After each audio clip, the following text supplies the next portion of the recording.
If you know anything about us at Portability Creative, you know that we use green screens.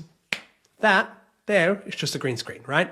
And today I'm going to go over 5 reasons why you should buy a green screen and why you should use it for all your content going forward. Now, this is great for people who are on the fence, who have seen green screen content before, but are not sure whether they should buy one or not, whether they should jump in, or whether it's right for them. Number one that it helps you solve is with limited space and portability. I have always loved using studios. So when I was doing YouTube back in Melbourne, I put movie posters all across my back wall just to make it look really, really cool. When I was in Bali and doing my music, I put album covers behind me to make it really, really cool. I spent so much time trying to build up the studio. And the thing was, when I moved to Hamburg with my now wife, there was just no space. I had no room of my own. And in actual fact, some of the early content from Portability Creative on Instagram, you saw me literally set up the green screen in the dining room with the dining room table. Set up a meter behind me a green screen, dining room's right there, put up 2 lights, and I would do it every time. And I even did a little challenge where I could get it set up in, I think it was 10 minutes. 10 minutes I could get the whole setup done and ready to press record. So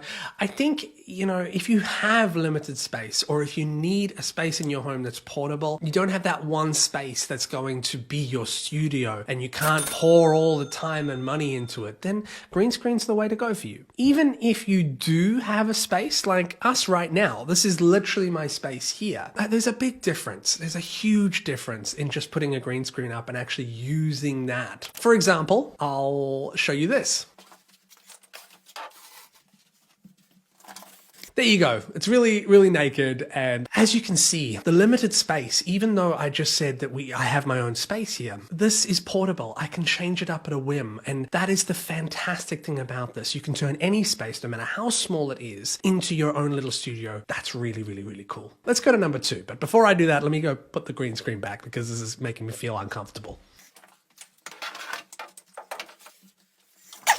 So the second reason why you've got to get a green screen and use it for your content is for cost. Now, if you're somebody that wants a cost-effective solution to make something look really, really great, let me tell you what everything costs. I've got 2 studio lights, 1, 2. I've recently changed my lighting setup. I used to have a light down that way to act as a little bit of green screen spill and a backlight, but I've taken that out and pushed it further away. I now just have a key light here and a fill light there. Now, what that means is you've got one, it's literally just 2 soft boxes. One's a little bit closer and it's going to be stronger on my face on this side. The other one's a little bit further away, but a little bit more to the side. So it covers some of the green screen and lights up this side of my face. Those 2 lights, very cheap. They're around $40. They're around $40 for a little softbox kit.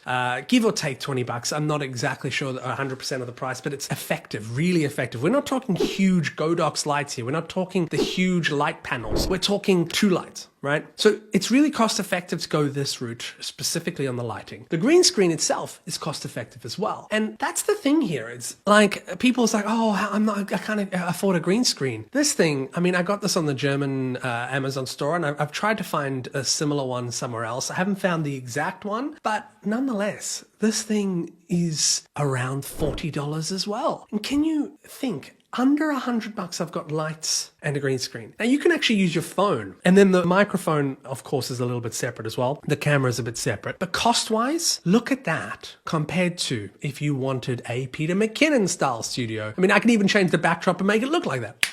You know, like that, the wood paneling alone, the setting up the shelves, making sure it looks right. And then guess what? You build it all up and you realize, oh, I don't really like it. I don't really like it at all, actually. And that is going to cost you so much time and money. So the cost of a real studio is something to be considered, you know, because you build it once and if you make mistakes, it costs you so much money to change it. Whereas the green screen, yes, there are cons. There are definitely things that pull it back, but cost is not one of them because you can choose to change your setup all the time. Which leads me to number 3, which is unlimited creative choice, right? This is the third reason why you should have a green screen and use it for your content. It's because you can actually put whatever you want back there. And you can also use it to help tell your story. So if I'm going to start talking about being in a plane, you know, like I can put a backdrop of, you know, passenger seats behind me and like I'm sitting at a desk in front of a passenger plane, you know. And I think the point of this is to talk about how creative freedom is really wonderful. And I think this goes back to also the cost effectiveness topic I just spoke about before. Imagine you go ahead and you build up a studio and you use it for a year. You spend all that money and that time on it. And then you look and you feel like your content's a little bit stale. See, with the green screen, that creative choice and freedom is I can just change it up. And we've already done that. We had our original image, which looked like this.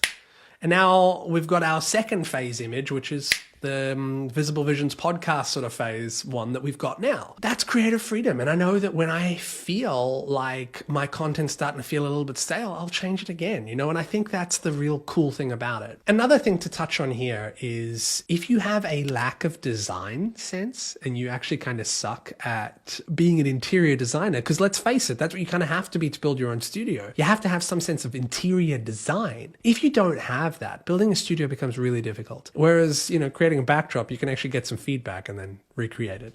It's really cool that way. The fourth reason why you should be using a green screen for all your content going forward is it's really wonderful to integrate your brand into it.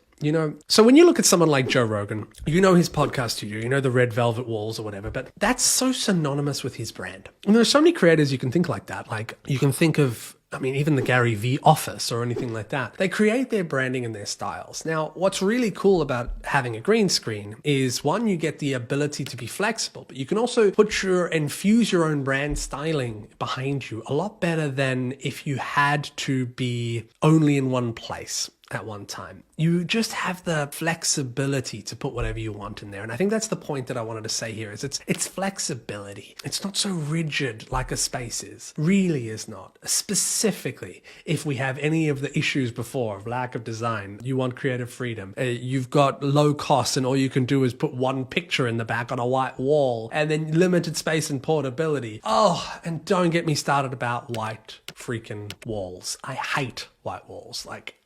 Number 5, this is the 5th reason why you need a green screen, and it's the most important one. You need a green screen because it allows you to do so much in the edit. Even if you have to outsource an editor, fine. Guess what? When you do on a green screen, you do something pretty cool. You allow yourself to have separation from you in the background. Now, if I was not filming on a green screen in a really nice studio, if somebody wanted to edit animations behind my head, they would literally have to cut me out frame by frame. Now, of course, AI is getting better at this. Of course, there's things like that, but it's still not perfect. Whereas on a green screen, you can quite literally just drag elements in between. And I love that flexibility in the edit. I love it just makes it look really, really great. And that's just something that you'll always get with using a green screen. One of my favorite reasons for using it. So these are all the reasons why you need to get a green screen and use it for all your content going forward. And the next step for this would be to put your own backdrop right in there.